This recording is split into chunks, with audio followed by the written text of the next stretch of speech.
All right, hello chat. Welcome in. Welcome to the stream. Welcome Twitch. Welcome chat. If this is a YouTube, welcome YouTubers. Thanks for watching. This is the Cincinnati Zoo Twitch stream. We're here today. We're joining the Wings of Wonder. That is our birds. And so we're going to learn all about the cast. We're going to meet a few people. We're going to meet a few birds. We're going to watch the show today, and then we're going to continue to meet afterwards. So today, to start off, I'm joined here by, go ahead, introduce Yeah. yourself. So my name is Dustin. I'm one of the trainers down here at our Wings of Wonder Bird Show. And this, of course, is Henry, one of our stars of Hello, our show. Henry. Yeah, so Henry here is a Major Mitchell's cockatoo, or also known as a pink cockatoo. These guys are found over in Australia. A really simple, easy way to notice that is with that big crest that he has on the top of his head. It's a really easy way to tell these cockatoos apart from the other parrot species found all over the world. Now, I think Henry's crest is one of the more beautiful ones of the cockatoo world out there. Sulfur cresteds have a very cool yellow crest to theirs. Now, this crest does have a function to it, so it's one way that they can express emotion and really tell me a little bit about what's going on in his brain. So, if he's real excited, there's a predator around, or they might be really scared, so he'll actually raise that crest and show me that he's a little bit of afraid. But it's also kind of like eyebrows for people. So it's one way that they can show emotion. If he gets really excited and I throw my hand to the side like this, he likes to raise his crest. We have it on a cue. So it's very cute that we can get to see him doing some really cool natural behaviors. Now, parrots can be found all over the world. We have a variety of different parrots that you will see here today in our bird show. Henry's just one of many, but his little spot in the show that you'll see here in a little bit is a little brief one, a little brief appearance. So we always like to bring him out and talk about him when we can. What do you think, Henry? Oh, I have a mic too. He's very soft spoken for a cockatoo. They're really good at mimicry or copying sounds that they hear in their own environment. We have a few mimicking or talking parrots, but Henry here, very rare for a cockatoo, but he's very soft spoken when he mimics. So Henry here, since I have a mic, want to say hello? Hello? Hello? Hello? Hello? Hello? It's perfect when you have a mic because then you can hear you very clearly. Henry also likes to root for himself. He goes, woo, woo. We need to get Henry his own little tiny mic to put on. Henry, you want your own little mic to put on? That'd be adorable. And then you also whistle. Yeah. Yeah, so helpful. You can be an excellent. Yeah, what do you think, bud? Now he can eat a variety of different things, fruit, vegetables. His favorites are seeds and nuts. So I actually have a Hagen diet that we're giving him today, which is more like multi-grain cereal for birds. It's really good for him, and he likes eating it, so we like giving it to him. So what do you think, Henry? I know you're eyeing this stump that you will make an appearance with in just a little bit. But I think we have some other birds for you guys to meet here Yeah, so today. Henry So we will see in the show, correct? Henry, you will see in the show. Yes. Nice. So you'll see him here in just a little bit. All right, All right, I'm cool. gonna see if the next bird or animal is ready to see you guys. Sweet.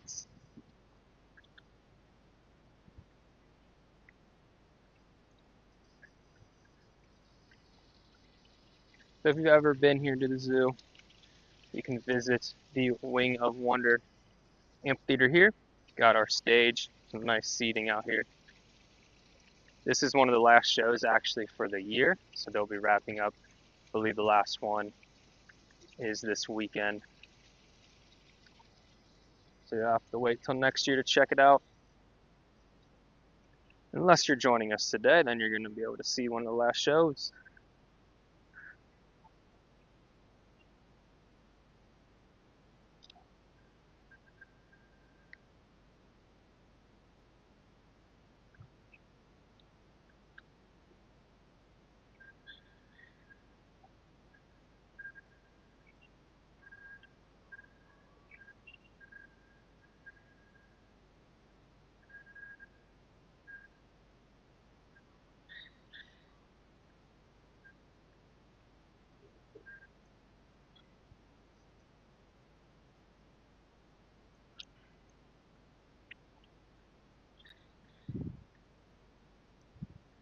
Look at these bones, chat. Are they real?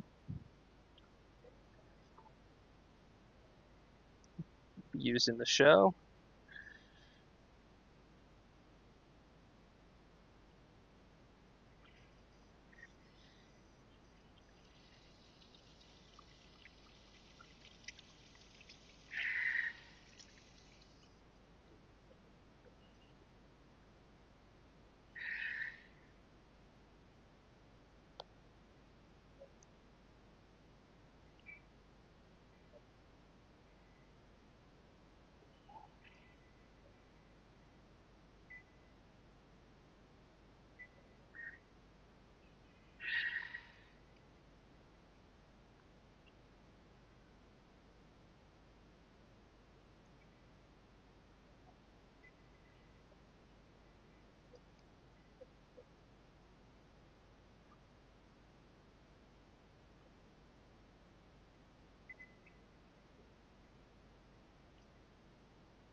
Hello, chat. How is everybody? Cincinnati, my home zoo. Hit up Maiga. Yeah, shout out Maya. Shout out Alveus. W's in chat. W's. Thanks for following. If you guys want to support the stream, make sure you subscribe. We're going to continue to grow. The more you guys show your support, the more we can do on the stream. We ready to go? Am I cool right here? All right. Oh, you're good. Yeah, there we go. It's hard to see the light. It's light out. All right, who we got here? And if you want to introduce yourself, go ahead and introduce yourself too. So my name is Emily. I work down here at the bird show, and this is Gabby, and Gabby is a Hello, yellow-headed Amazon. Yeah, shake it off. They're from Central and South America, down towards Mexico. And Gabby has a really unique backstory. She was actually found here at the zoo in 2016. Really? We think she is about 15 years old to 20 years old. These guys live into their 50s. How do you tell how old a bird is? It's really hard to tell. You can tell. Hello. Yeah. Usually they'll start getting arthritis and issues when they're older. And a lot of times younger birds, they're more interested in learning new behaviors. Gabby here seems pretty interested in learning. I think you just got a sneak peek. She likes to talk. We can see if she'd like to talk today. Gabby, do you want to say hello? Hello. Hello. Yeah. And then you'll see we use a lot of positive reinforcement with our animals, so we always pay them for everything we ask them to do. Would you like to give some kisses? More kisses? Yeah. Candlelight cat, thank you for the subs. The Alveus. And she's a very pretty girl. Yeah. But her favorite thing to do, which we'll see if she wants to warm up for the show, you love to sing. Oh, I hope the mic picked all that up. Yeah. Yeah, but Gabby showed up here in 2016 on the carousel, and we never found her owner. So she actually knew a lot of those different behaviors when she came down here. So it's likely a pet? Yep, likely a pet that either flew away or, yeah, we don't know how And exactly she got in. Can you maybe highlight just a little bit the importance of being a good pet owner? Yeah. And like if these birds make good birds and why they might not make good pets. Yeah, so like we said, Gabby can live into her 50s, so Yeah. it's a lifelong pet. And they are pretty intelligent. They have the intelligence of about a toddler, 2 or 3-year-old human. With that, they need a lot of different enrichment and things to do. So Gabby gets a lot of different things to tear up every day. She loves shredding different newspaper and cardboard chips and boxes. Those are some of her favorites. You want to sound like a chicken? Yeah. Try to ask her some stuff every now and again. And she gets out to do the bird show. She gets to go to schools and daycares and retirement homes. So there's a lot of stuff for her to do to keep her busy. Nice. They take a lot of energy. A lot of energy. Chat, please highly consider if you're going to be a bird pet owner. It's a lot of work. And it won't end up like Gabby being the carousel driver at the Cincinnati Zoo. Yeah. Do we have any questions about Gabby? Chat just wanted to know if Gabby can drive the carousel. Not yet. She's learning. That would be a really hard training session there, I think. But really cool. We'll work on it, though. We'll work on it. Awesome. So are we going to see Gabby in the show today? She is in the show. Awesome. So we'll see Gabby here today. Yep. Very shortly. Gonna wave, Gabby? Good job. Thank you guys for seeing her. Yeah. Are we bringing anyone else out here? Yeah. One more? Awesome.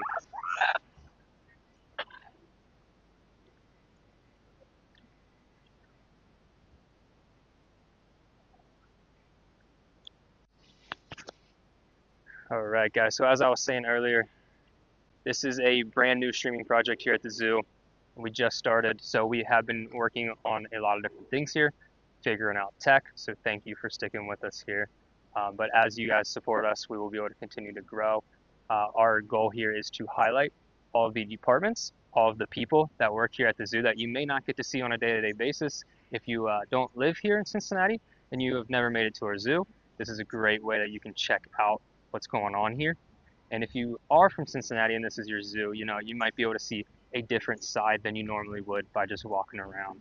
So thank you all for being here. Thank you for the support. We appreciate it. as we continue to learn and grow here on stream. So we're just doing a little bit of prep out here, setting up for our show here at 1 o'clock. People might be trickling in here and there. We'll be bringing out our last bird here in just a minute.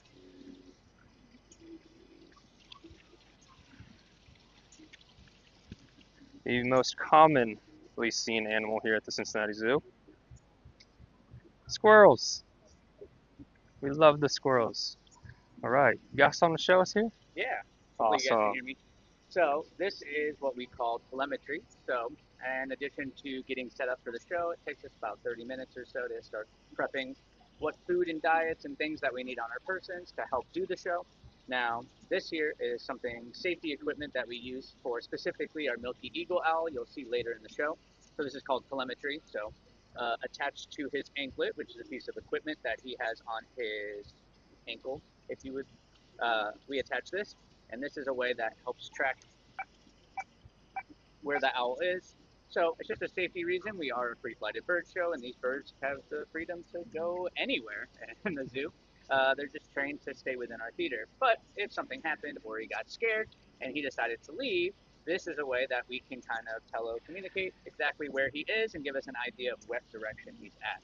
So this is just one of the many safety reasons and items, equipment that we use to help us make sure that all the birds stay safe as we proceed to do our show. Very cool. So I will go attach. Very cool. Thanks for showing us. Yeah, I used to actually track bats one time in my life here. We used a similar thing. We attached a little antenna on the back. That looks way fancier and a lot nicer than the big antenna that I had trekking through the woods. It's definitely advanced, and we could use an upgrade as well, but this one still works perfectly fine. There's some really fancy telemetry out there now that connects to your phone, and it's almost like GPS for the birds, so Nice. you'll be able to find exactly where he is. Chat, I want to know if the peacocks are able to walk freely at the zoo, but we don't have peacocks anymore. Correct. We do not And have peacocks anymore. What was the reason for that? Do you know? That happened before I arrived at the zoo back in 2018, so All right. I'm Not 100% sure. So But yeah, we do not have peacocks anymore. They do not walk around, this would be fortunately. a good way to track them, though.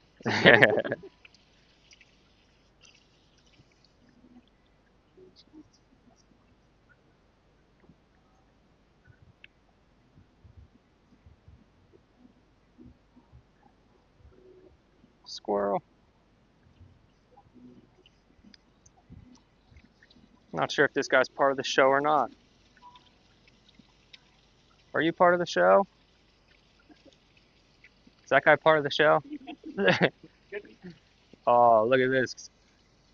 All right, hello. Hello. If you want to introduce yourself, and then we can go ahead and introduce the bird as well. Sure, yeah. Well, my name is Eddie, aka Bob from the Bird Show, and this is Terry, and she is a rhino hornbill. They are found in the rainforest of Southeast Asia. She's a big star in the show and one of only that I know of 2 ambassador rhino hornbills. Most of the zoos around are set up for breeding, but she was brought here to be in our breeding program, but decided she thought boys were icky, and after 2 failed attempts with different males and 4 breeding seasons, she was more interested in feeding her keeper companions than she was her bird companion. So in the early 2000s, the Birdhouse gave us a call and said, we have a bird that's not working as a breeder, but maybe she could be an ambassador, and she's been here ever since. She's 29 years old. Hopefully she'll live upwards of 40 years, and she's been a big hit in the bird show. We're pretty similar age then. Wow. Yeah. How heavy? So she's only about 4 pounds. Because she looks, get a good arm workout holding her out like that. Birds are deceptively really lightweight. Yeah. They're basically flying pillows with a big fingernail at the end because that big beak is made out of keratin, which is what your fingernails are made out of. So very lightweight.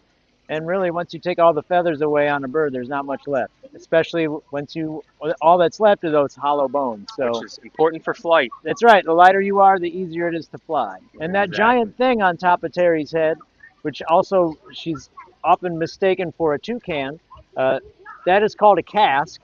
And a lot of hornbill species have that. But on Terry, obviously it's really big and it's hollow inside. So it acts like a sound chamber to help her call Carrie. We'll see if she'll want to do a little calling for us.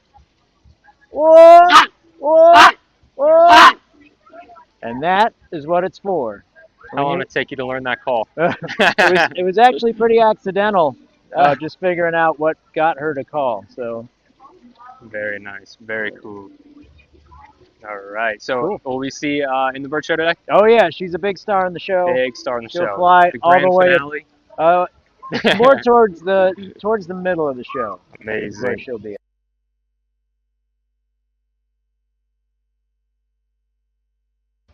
And Very she's cool. she Very got cool. those faint baby blue eyes. That's how we know she's a girl, because the boys have orange or red eyes.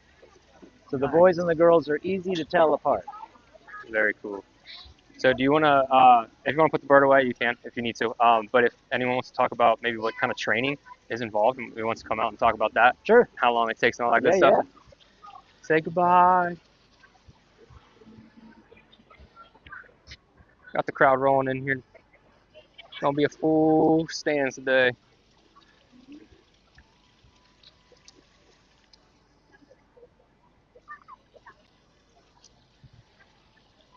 She's cute, very cute. Again, thank you guys, all the follows, all the subs. We appreciate it as we continue to grow here. Bring you guys more content. We'll be trying to stream every Wednesday and every Friday. That is our goal.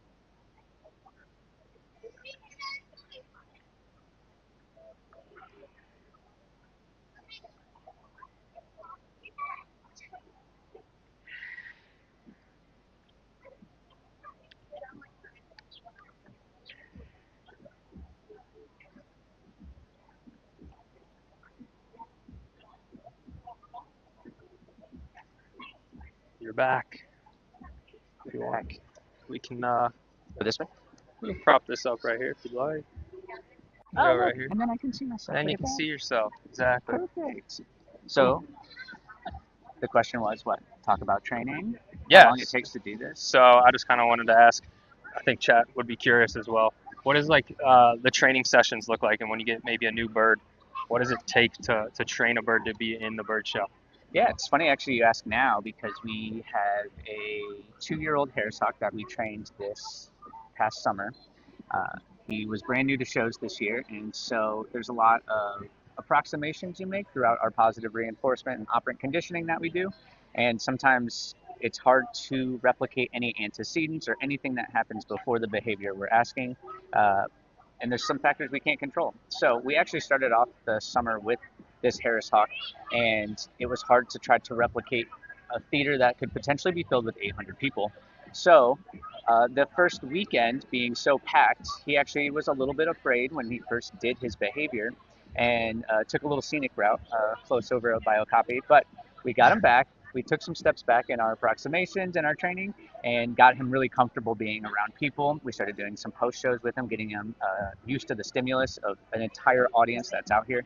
And once he was more comfortable with that, then we started flying him in the theater again. And now he's been doing shows for maybe the last month and a half, 2 months, and he's been flawless. He's been great. So you will see him later, but it really depends on the species you're talking about as far as how long it takes to train these birds.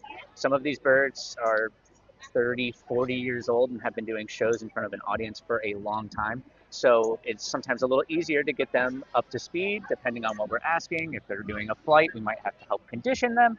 But some of them, if it's a new behavior, it could take a little bit. Overall, for our show, we start training mid-April, and it takes about a month and a half for us to really put all the pieces together Is that before it ends up. daily training? Does that Yes, take daily training. every single day? Every day. And sometimes it really depends on what stage our birds are at. If they need more practice, we might do several reps a day. We ideally, since we typically do 2 shows a day, 5 days a week, we will practice as such. Sometimes it takes a little bit longer depending on how much time and attention one individual behavior needs compared to having, I guess, we have 30 some birds. So lots of birds to train and just making sure that we can fit it in with time. Now, as they become more experienced, they're starting to make steps in their approximations, then we can start repping them 1 to 2 times a day.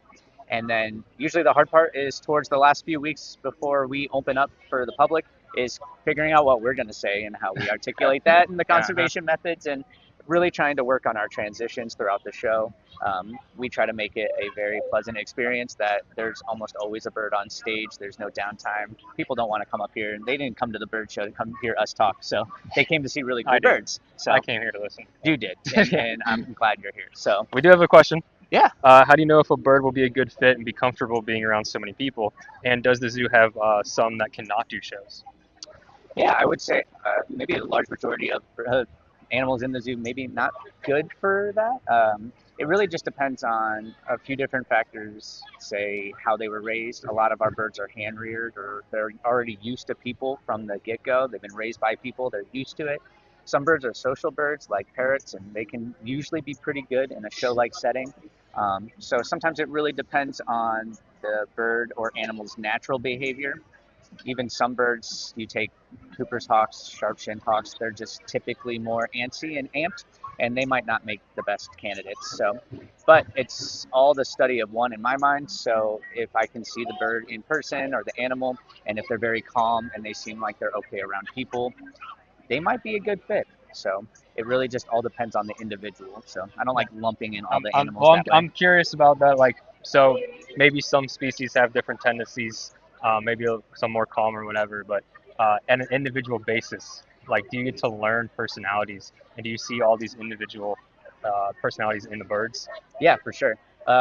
Even from similar species, every bird that we have here has a different personality. Even we have a flock of 9 to 10 pigeons, and they all have different personalities, and they're all the same types of pigeons, right? Yeah. So being able to work with them 5 days a week, and it takes, what is it, 4 or 5 of us full time to take care of all of these birds. So we see them, we get used to their personalities, working with them every day. So we really get to see their personalities, and we really like to let it shine. And a lot of times, a lot of the birds' behaviors you'll see in the show today, they kind of told us that that's what they wanted to learn.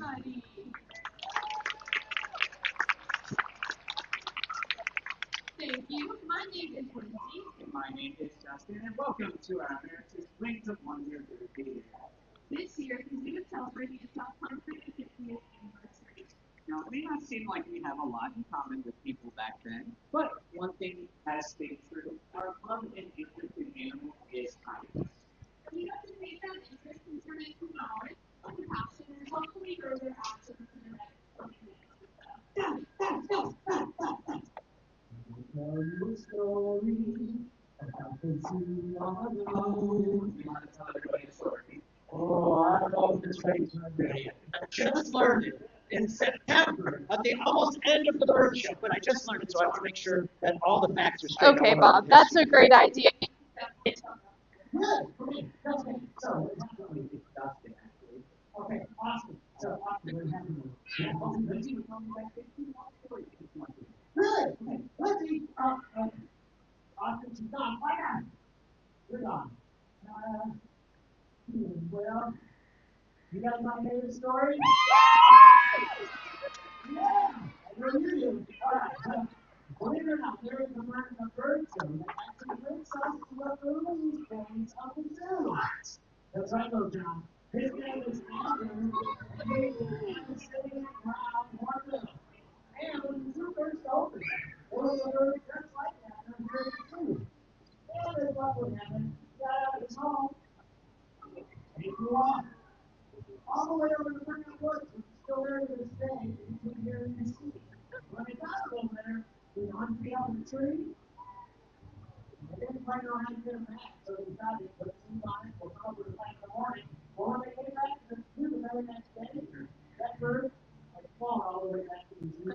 It's on the roof of his home, where he lived for the next 40 years.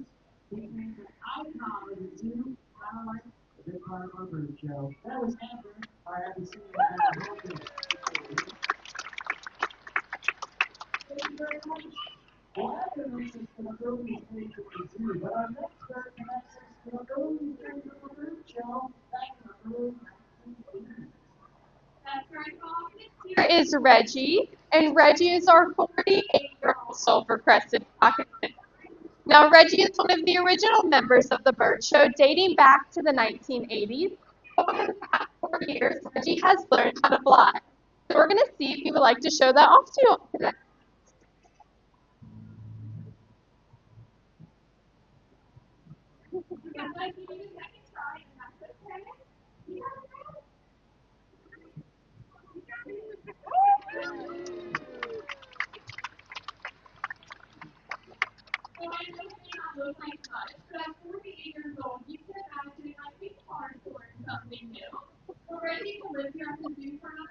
Or 30 years. So it's really important he continues to practice flying. He did a wonderful job for Reggie, our cockatoo. Now, back when Reggie first arrived at the zoo in 1979, there were only 4 bald eagle nests in the entire state of Ohio. Yeah, speaking of bald eagles, this is our bald eagle, and his name is Sid. The Cincinnati Zoo got involved in eagle conservation back in the 1970s and 80s, breeding bald eagles here at the zoo, and then releasing those off into the wild. That's right, Bob. Bald eagles weren't doing so well in the wild due to a pesticide called DDT. Thankfully, there has been a ban of that pesticide, and bald eagles are thriving ever since. There are almost 1,000 bald eagle nests in the state of Ohio now, and they're no longer on the endangered species list. And that was Sam, our 25-year-old bald eagle. It's truly amazing the impact that we can have on wildlife, and we can see that with the success story of the bald eagle. But why stop there when there are thousands of migratory songbirds that could really use our help? Now, there's a number of different things we could do to lend a hand. You could plant a pollinator garden like we did up at the top of the theater. You could put out a bird feeder or two to really help them refuel over their very long journey. Or very simply, we can just make sure to turn off our lights at night, right around 11 p.m. to really cut down on our light pollution. Now, these birds travel thousands of miles to the south every winter, which is where we're headed with our next bird. He's brand new to shows this year, and he's joining us from the back of the theater. His name is Zenith, and Zenith is a Harris hawk.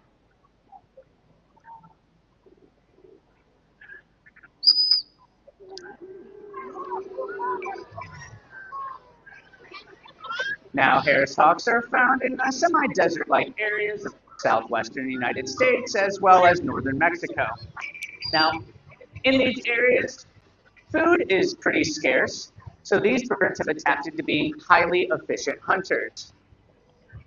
They're actually one of the few raptor species that are known to hunt in family groups, and that's how they get their nicknames, the wolves of the sky.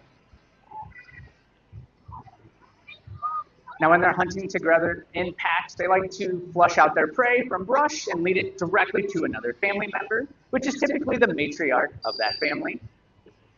These birds are also extremely smart. They'll take turns chasing the same prey, that way that the prey gets tired, but these birds do not. Zenith is doing an excellent job in his first routine.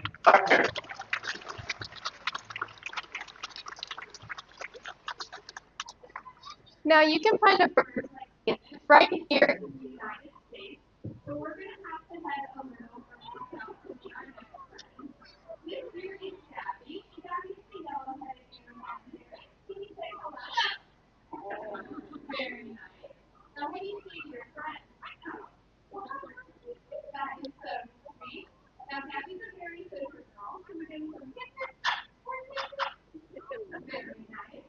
Now, I know what you all are thinking. Gabby's a pretty girl. Yeah, she sure knows. Well, she loves taking walks around the zoo and seeing all her favorite animals, including the tiger. It's a small tiger, but Gabby has a very big imagination. She likes to think that those tigers play to belong. I mentioned Gabby's girl vision. But she's a very talented girl, and we want to show that off to y'all today by singing the opera.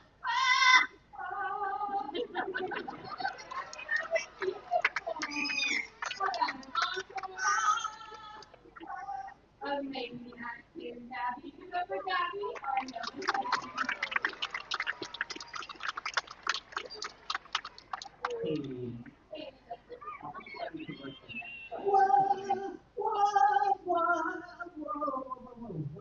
Where'd you go? Oh, you just missed the ball.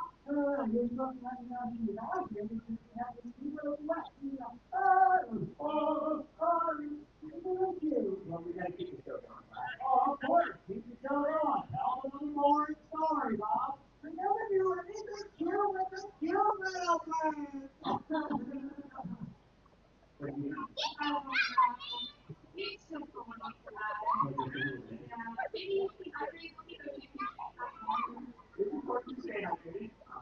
Hey Bob, are you doing okay?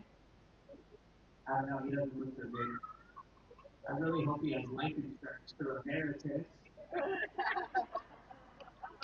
Thank you. Well, I can't just leave him here. Maybe there's something I could give me a pancake off. There's this bird that was with him. Perfect. This year is worse and worse. Is black.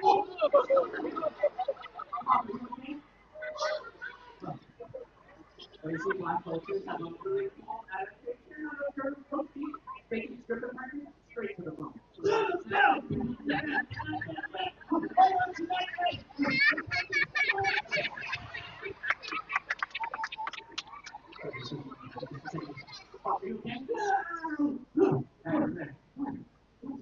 I'm really sorry, Boris. Basically, you just doing your natural instinct being okay. But you see, they have really strong acidic stomachs. It's about twice as strong as ours, but even stronger than that. It helps stop the current disease. That explains everything I know in Cincinnati. Okay? So I had some times in my life because I myself have a little bit of an upset stomach from some very spicy wings I had that time. But she had a really acidic stomach. She just lost a burrito for that Tommy. That's a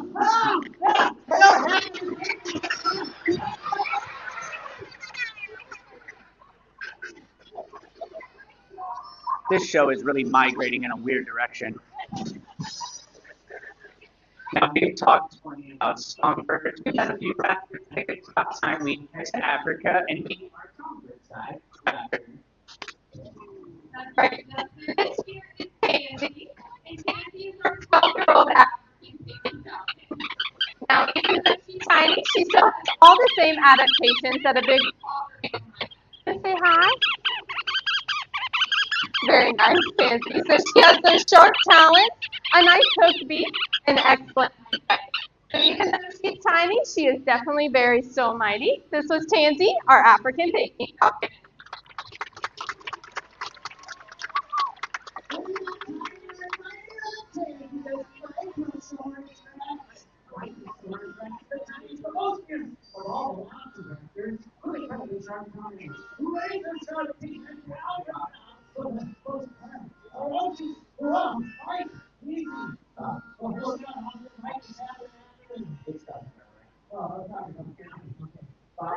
Got a different kind of a raptor, you know, hawks, owls, eagles, falcons, not necessarily dinosaurs. Oh, we're not talking about velociraptors? Oh, I can see where you got confused there. Oh, my bad, Mike. I'm sorry.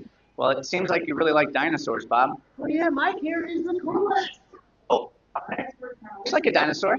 Oh, all right. Do you want to give us a hand? Oh, I would love to. All right. See you later, Mike. All right. Oh, you see that bird there? Yeah, you might just go up there and take I'll get out to speed of a peregrine falcon in a scoop. That settles in the planet over 200 miles an hour. And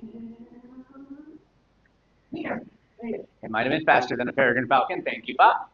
So for our next bird, I want to transport us to the jungles of Southeast Asia, where you might see a bird that looks a little bit like this one. This here is Terry, and Terry is a rhinoceros hornbill.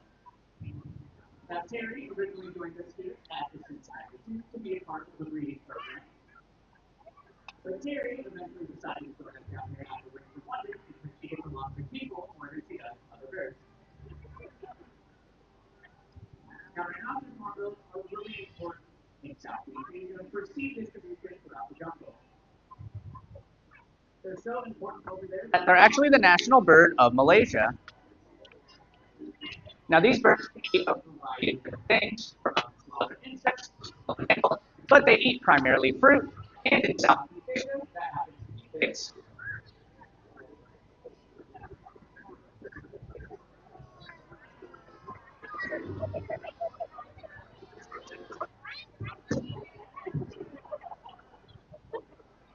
I got it.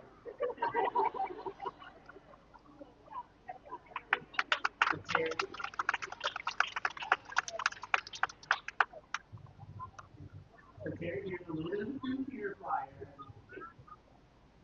But back to our seed distribution. You can see as we go here, her beak kind of like tweezers, her scalp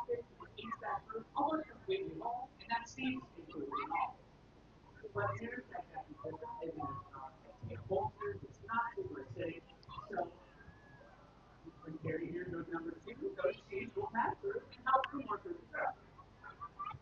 Don't worry, you're fine to do that. Now, Terry climbs from platform to platform, working to do from tree to tree, self-behavior. But that can be increasingly harder to do if there's less and less trees. And unfortunately, due to the palm oil and palm oil plantation, that's becoming more of a reality for Terry's wildlife. But it's not all good and gloom. We can do our part to help out our office partners as well as bring it in. There's an app you can download to your phone called Also Scan. Our friends over in Science Mountain created this app. And when you download it, it will help you scan the barcode of the products you're thinking about buying. And it'll tell you which organizations use a much healthier, sustainable palm oil, and they also create eco-friendly practices.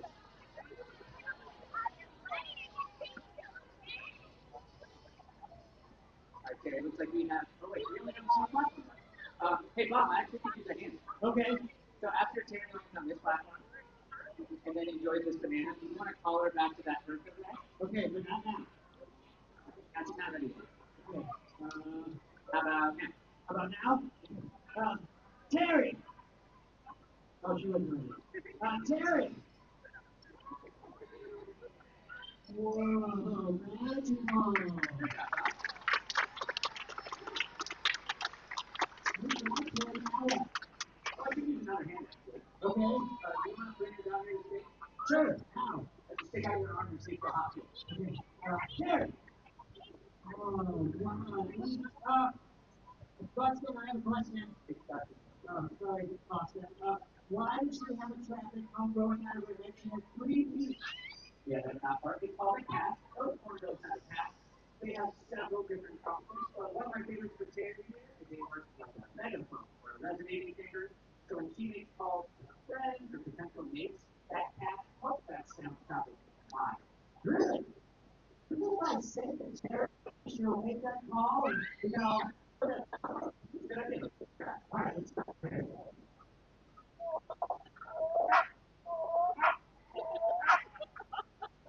Terry?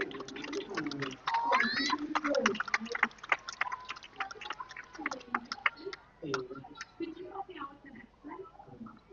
Okay, this is what I think you know. So for our next word, I'm going to need the help from very cute brave volunteers. So Abby and Dustin are heading up into our audience to pick our volunteers. And while they're doing that, I'm going to talk a little bit about the bird we will be meeting. So he actually came all the way from Atlanta as just an egg and then hatched here at our Winter Wonder Theater. Now, his species can be found in Africa, and in Africa they are apex predators, which means they're at the top of their food chain. It looks like our trainers and volunteers are ready, so let's get into meeting him. He'll be joining us from this side of the theater, and then here is Corey, our 4-year-old milky eagle owl. Now, milky eagle owls are the largest species of owl found in Africa, and they're known for their excellent eyesight, fantastic hearing, and are masters of silent flight. So as he's heading back down to me, I want you all to take a close listen. You shouldn't be hearing much, and that is by design. Milky eagle owls have serrated edges on their wingtips that muffle the sound of each wingbeat.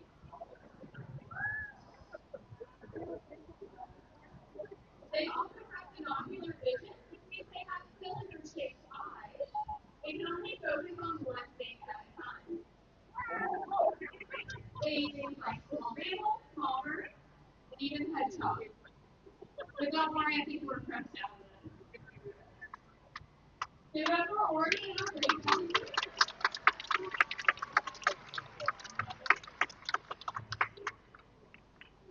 Now we're going to take a step out of Africa and down into South America, where we can meet birds like Rio, the 23-year-old hyacinth macaw. Now hyacinth macaws are found in the specific area of South America called the continent. But parrots are found all over the world and come in different shapes, sizes, and colors. Like Susie here, our silver-crested cockatoo can be found all the way Now, out of all the birds you met here today, parents like Rio and Cindy could use most help. They're the ones facing challenges out in the wild, including habitat loss, deforestation, and the illegal pet trade. That unfortunately is causing many species of wild parrots to suddenly disappear. Disappear, get home. Yeah, so when we heard this, we partnered up with the World Parrot Trust. They're the ones out in the field combating those challenges that wild parrots may face.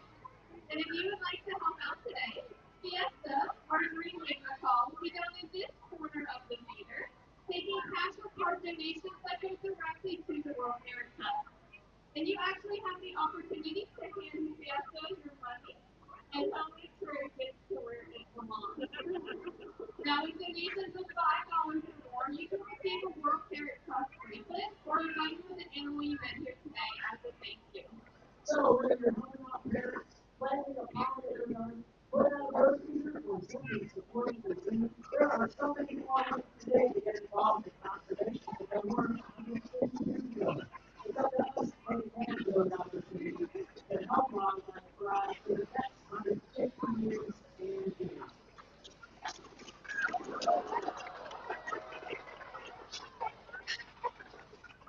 We'd like to thank you for joining us today in your presence with the wonder, but before we take off, Cindy would just like to say, bye, folks.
Guys, check out Fiesta. This is so cool.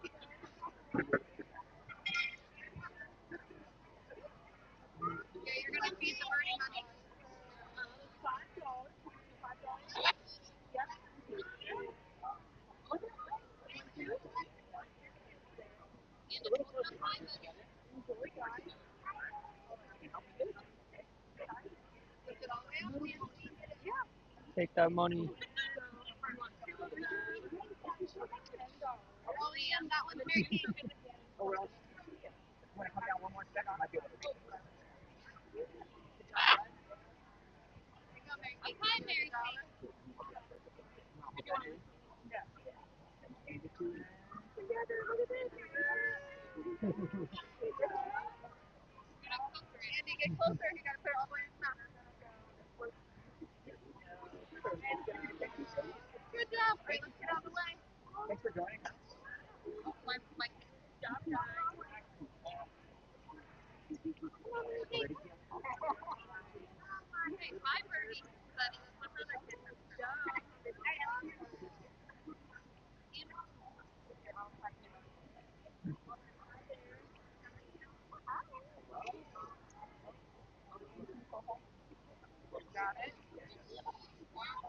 Of course.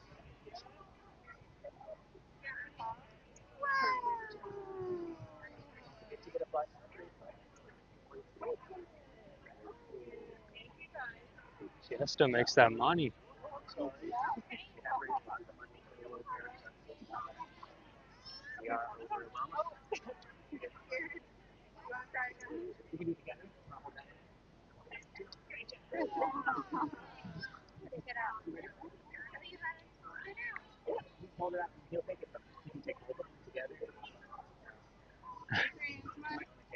probably take that one. He'll come back for that.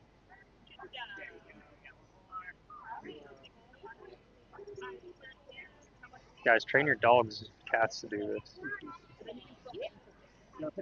Great. Yeah, this is fun. We started this 3 summers ago, and our first summer we raised.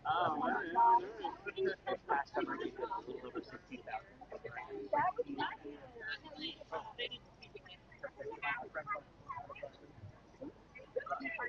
You can do it card. $5. Whoever wants to hang with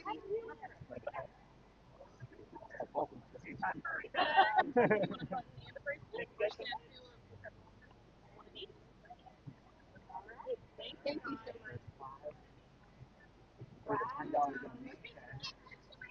For that, that's pretty special. Is it in that? Oh, there's even more behind it. All right, here, go ahead.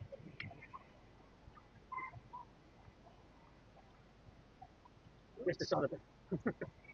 Yeah, so let's finish the donation and we'll come back to that. So we do have something special for donating so much money. We like to, you have to get so excited about it. So, as you can see. Big donos. Yes. Now we don't advertise it, but for big donations like this, usually $10, $15, $20 or more. Yeah, that will ring the bell for you guys. You get so excited about this card. W. And he gets a lot of donating that, so it's reinforcing by itself.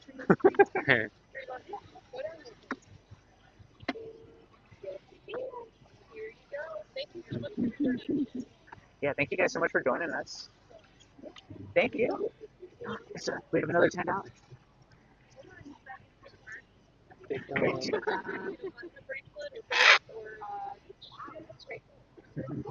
Hi, friend. Any questions about Fiesta? I like to admire a lot of times too. We could sit and stare at our birds all day if we were allowed to. Hand it to Fiesta. Come on over, friend. Yeah, come up next to the wall and hand it to him.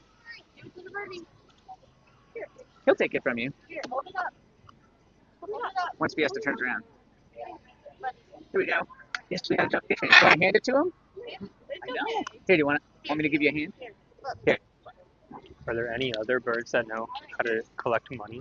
Hold that end. We have Sydney, the silver-crested cockatoo, who also knows how to do this behavior, and Where does we that have go? a pink Great cockatoo. job. Thank you guys so much. Nice. Did you give him a button or a bracelet? You have a question? What's your question? Am I supposed to get a bracelet? Yeah, you get your choice of a button or a bracelet. So ask Emily here for a button or a bracelet. Why is she so red? Yeah, so the bright colors, it's weird to think of because we stuck Fiesta in the tree here in Cincinnati, he'd really stick out pretty easily, right? But if we think about where he's from in South America, it's a beautiful flowers, and a lot of his predators stay on the ground. So if you're looking up and you're looking directly into the sun, so it kind of looks like it also helps to fly, and they collect at clicks. You'll see all sorts of different species of macaws and parrots there. And when you have that many together, this is probably hundreds, it's hard to pick out where one bird is if there's a blend of colors. So it really does help them kind of stay safe from their predators. Yeah, good question. Fiesta loves to. So our nice friends at our volunteer enrichment committee made us this tree, and Fiesta just likes to destroy it. Destroying it to an extent. Because Fiesta here will file the tree. It's made up of keratin, the same material as your fingernail. It's like so he's filed.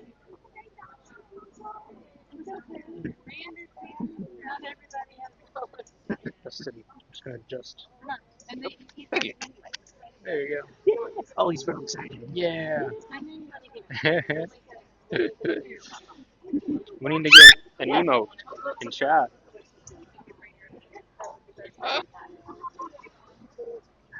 He's real excited. Great job. Thank you so much. Pretty cool. Yeah.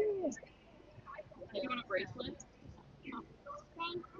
Thanks for joining us. Yeah. Hi, friends. Come on over.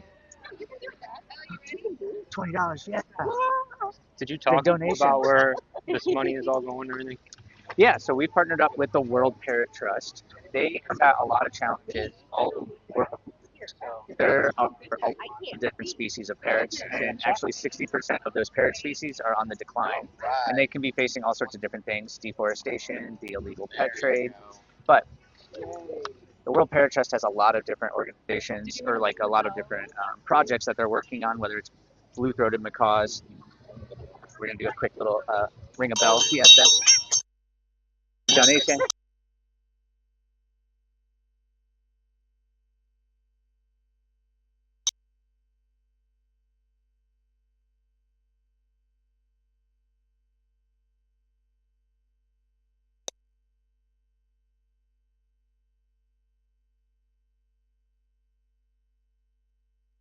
You can hit it from whatever you want, friend.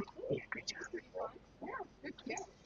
Because I mean, of almost all the parrots out there, animals out there, at least birds, parrots are some of the ones that need the most help. So we're happy to help them out. There's all sorts of different parrots all over the world. So, oh, you're waving goodbye to them. Very nice, Fiesta. I hope I answered anyone's questions on that. It's fun to have other people join us live for this. Yes, absolutely. Oh, thank you so much. Thanks for joining us. Oh yeah. Addie's said many good things about it. I wanted to go last year. Good. It just didn't happen. This past summer it's been way too busy. So yeah. We're gonna go to Costa Rica.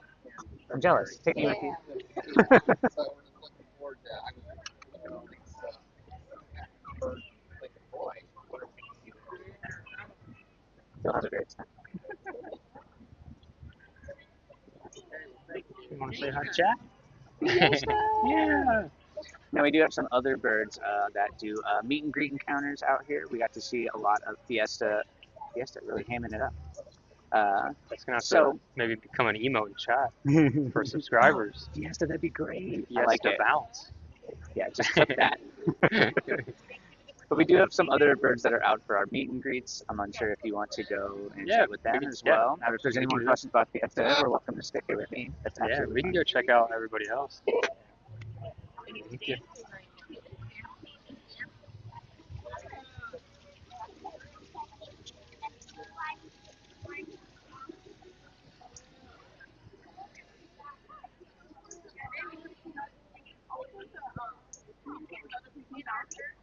Actually live in groups. So they will. Hello. Hi. Thank Is it on or not Yeah, yet? it's on. Perfect. There's just a couple. There you go. Yeah, so the tail bobbing that she's doing, so is a social behavior. So she will try to communicate with other pygmy falcons. So even though they're predators, they are prey as well. So they always have to be able to look out for other things that might eat them. So it's really helpful for her to be able to communicate with other pygmy falcons without even making a sound. So when she's bobbing her tail, that's her telling all of her family members that everything is safe. I don't see any danger in the area. It's just kind of like a she feels good type of movement. And then as soon as she sees a predator, she'll be really quiet. She'll stop bobbing her tail. And so she's hoping that other pygmy falcons will spot that and see, like, okay, wait, there might be a threat in the area. So they all kind of go quiet and look for the threat. So yeah, it's mostly just a social behavior, but it's really fun to watch. Yeah. Well, I saw how it picked up. Yeah. Yeah, when she gets really excited and sings, she'll do it a lot and kind of do this whole head motion. So yeah, she feels really comfortable around you guys. You're doing a good job keeping her feeling safe and comfortable. That's great. Thank you. Of course. Thank you for coming. It's scary. She's off today, unfortunately. I know. I'll have to let her know. I'll have to let her know. I was at the Renaissance. Oh, that's awesome. Are you Adam? Oh, nice to meet you. Nice to meet you. She's been talking about this bird, and I've been wanting to see it. Did you see the tattoo? So Yeah. like I have to meet the actual bird. Yeah. She's pretty special. Pretty cool. Sophia, nice to meet you. What do you think of this little bird right here? She's pretty cool, huh? Well, different than Druid, huh? Yeah, she's pretty special. The bob and tail. Yeah. I'm only familiar with that with kestrels. Yeah. So like I look at that, I'm like, oh, okay. Is kestrels, is it a social thing as well? Or? I couldn't tell you. Yeah. I never got to work with kestrels in any form. Mhm. The only falcons I've really got to that I've raised 4 lantern falcons. Oh, they're so cool. I love lanterns. Mhm. and they do not paw patrol at all. Interesting. But later, is when I walk in, all the ones that I've raised, male or female, Mhm. they'll get down like this, and they'll kind of walk to me. And I was like, what are you doing? Are we? What is this? Yeah. That's so funny. So, One thing that I know is I have a red covered book in my that's usually just saying Take that mic over, check out the rats. Oh yeah, they're pretty great. Thanks.